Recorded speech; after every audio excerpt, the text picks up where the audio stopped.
दिल्लीतील जंतर मंतर येथे आपल्या न्याय मागण्यांसाठी शांततापूर्ण मार्गाने आंदोलन करणाऱ्या विद्यार्थ्यांवर पोलीस यंत्रणेकडून करण्यात आलेल्या अमानुष लाठी हल्ल्याचे तीव्र पडसाद आता बीड जिल्ह्यात उमटलेत। या घटनेचा निषेध नोंदवण्यासाठी आज बीड जिल्ह्यातील इलेक्ट्रॉनिक आणि यूट्यूब माध्यम प्रतिनिधींच्या वतीनं बीड जिल्हाधिकारी कार्यालयासमोर एक दिवसीय मूक धरणं आंदोलन करण्यात आलं।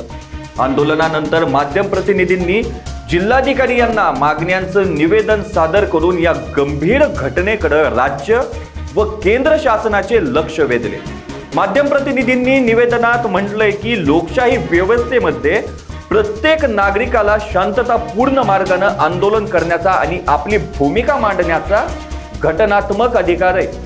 असे असतानाही विद्यार्थ्यांवर बळाचा वापर करून करण्यात आलेल्या दुर्दैवी, अत्यंत दुर्दैवी, निषेधार्ह आणि लोकशाही मूल्यांना बाधा आणणारी आहे। जंतर मंतर येथे विद्यार्थ्यांवर लाठी हल्ला करण्यास जबाबदार असणाऱ्या संबंधित अधिकारी व कर्मचाऱ्यांवर तातडीने योग्य ती कायदेशीर कारवाई करण्यात यावी। या संपूर्ण घटनेची निपक्ष व सखोल चौकशी करून दोषींवर कठोर कायदेशीर कारवाई व्हावी। आंदोलन करणाऱ्या विद्यार्थ्यांचा घटनात्मक अधिकारांचे संरक्षण केले जावे आणि भविष्यात अशा घटना घडणार नाहीत याची शासनाने हमी द्यावी।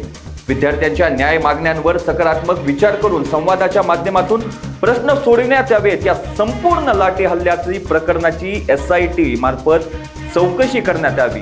या आंदोलनात बीड जिल्ह्यातील अनेक नामवंत इलेक्ट्रॉनिक, प्रिंट व यूट्यूब मीडियाचे पत्रकार प्रतिनिधी मोठ्या संख्येने सहभागी झाले होते। जिल्हाधिकारी यांनी हे निवेदन स्वीकारले असून माध्यम प्रतिनिधींनी हे निवेदन शासनापर्यंत तातडीने पोहोचून योग्य ती कारवाई करण्याची नम्र विनंती केली आहे। दिल्लीमध्ये जंतर मंतरवर आणि एकंदर जे आंदोलन विद्यार्थ्यांचं सुरू होतं त्या आंदोलनावर ज्या पद्धतीने पोलिसांनी अमानुष लाठीमार केलाय, जे क्रौर्य दाखवलंय, त्या क्रौर्याचा, त्या लाठीमाराचा निषेध करण्यासाठी आज बीड जिल्ह्यातील सर्व माध्यमांचे प्रतिनिधी एकत्रित येऊन हे जे लोकशाहीला काळिमा फासण्याचं काम आहे, सामान्यांचा आवाज दडपण्याचं जे काम केंद्र सरकारकडून होत आहे, सरकारच्या त्या कृतीचा निषेध माध्यमांचे प्रतिनिधी म्हणून सर्व माध्यमातले व्यक्ती करतायत आणि तो निषेध व्यक्त करण्यासाठी, निवेदन देण्यासाठी आज जिल्हाधिकाऱ्यांना भेटून हा निषेध व्यक्त करण्यात आलाय। केंद्र सरकारनं जी काही लोकशाही विरोधी कृती केली आहे, एक माध्यम म्हणून सर्व माध्यमे त्या कृतीला ठामपणे विरोध करतायत, हा संदेश या माध्यमातून दिला गेला आहे।